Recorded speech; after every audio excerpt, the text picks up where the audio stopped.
খুঁজছিলেন কাউকে? অটো খুঁজছিল। এখন কিন্তু আপনি আবার রিকোয়েস্ট করেন না আপনার বাইকে উঠতে হবে। রিকোয়েস্ট করতে হবে কেন?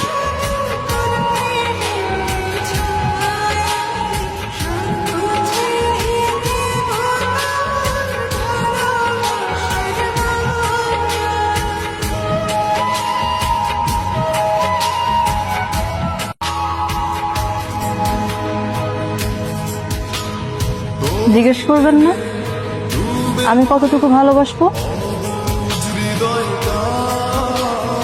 কতটুকু?